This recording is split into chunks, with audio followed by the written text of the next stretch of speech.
Que sí, es el subejercicio más bajo en la historia del país, es un subejercicio que es menos del 1%.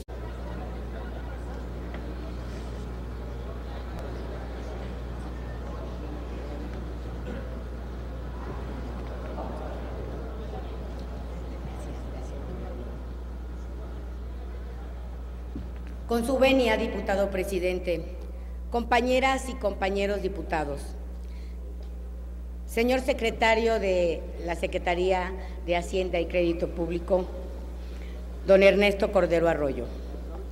Durante el tiempo que lleva esta comparecencia, hemos escuchado de su parte una serie de planteamientos sobre avances y bondades de una política económica que solo usted y el gobierno que representa perciben. Deseo expresarle la profunda preocupación que significa para el Grupo Parlamentario de Convergencia la obstinación del Gobierno federal y concretamente a través de la Secretaría de Hacienda, que usted es el responsable. Continúan imponiendo una sola visión económica para el país, que se apega a un modelo económico que, lejos de impulsar el crecimiento y el empleo en México, ha conducido a la pobreza y a la falta de oportunidades a amplios sectores de la población.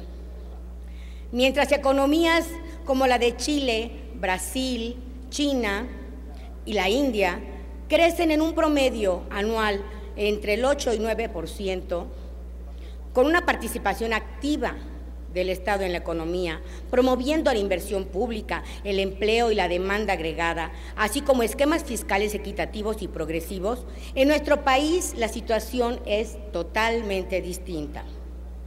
Durante los últimos 3 lustros, el Gobierno federal ha apostado a la contracción del gasto público en todos los sectores de la economía y a la dependencia de los ingresos petroleros como premisa fundamental del manejo de una política fiscal restrictiva.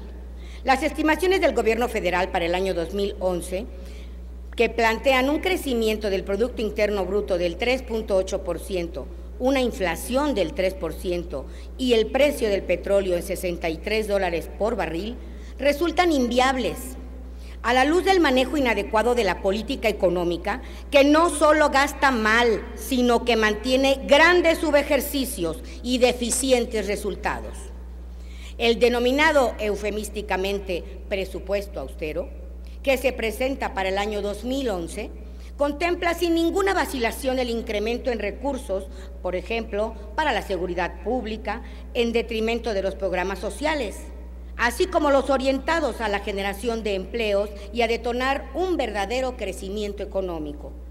No debe bastarnos un engañoso incremento del 4.5% de la economía que se estima para el 2010, pasando por alto la severa afectación de la caída de la economía del 6.8% en 2009, pues se omite premeditadamente el establecimiento de una estrategia de largo plazo orientada a resarcir tan pronunciado descenso.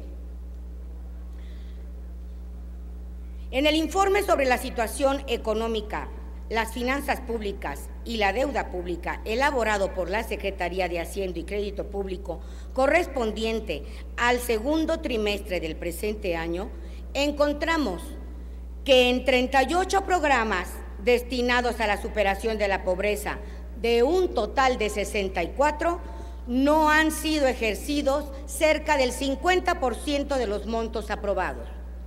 De acuerdo con datos del Centro de Estudios de las Finanzas Públicas de la Cámara de Diputados, el subejercicio en que han incurrido las dependencias del Gobierno federal durante el periodo enero-junio del 2010 asciende a poco más de 77,000 millones de pesos.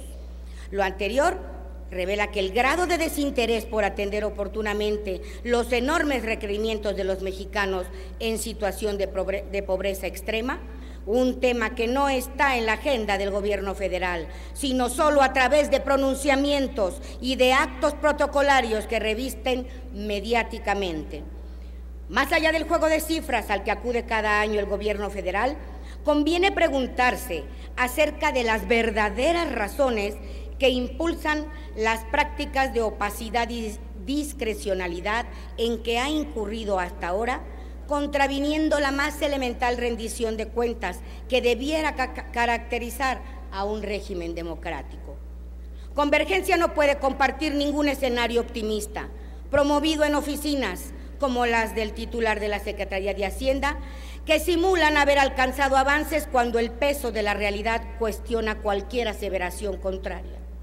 A contracorriente de la ortodoxia que impulsa el modelo económico aplicado hasta la fecha, sostenemos que hay vías alternativas para enfrentar la complejidad de la problemática, retomando experiencias exitosas que han tenido los postulados socialdemócratas en otras latitudes, como la construcción y búsqueda de un estado de bienestar que mejore las condiciones de vida de la población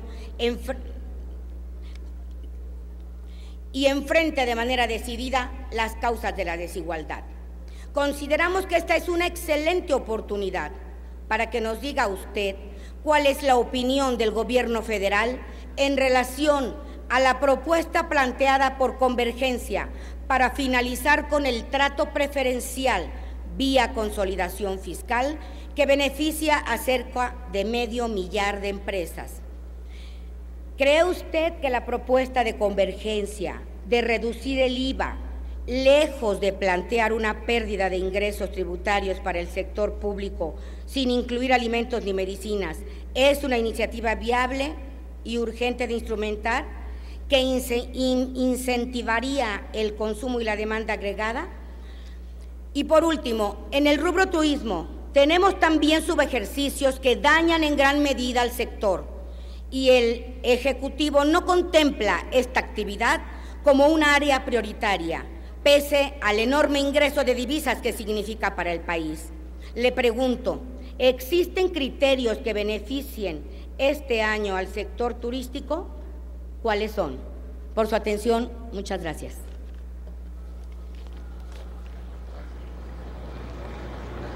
Gracias, diputada Laura Arizmendi. Para dar respuesta a lo planteado por la diputada Arizmendi, tiene el uso de la palabra el maestro Ernesto Cordero Arroyo. Gracias, presidente. De nuevo, hacer la precisión de cuál es el nivel real de los subejercicios en México. A este primer semestre, como ya lo mencioné, el subejercicio es de 9,126 millones de pesos y el no subsanado son de 1,920 millones de pesos. Es decir, una cifra muy inferior a los 77,000 millones de pesos que por ahí recurrentemente se menciona.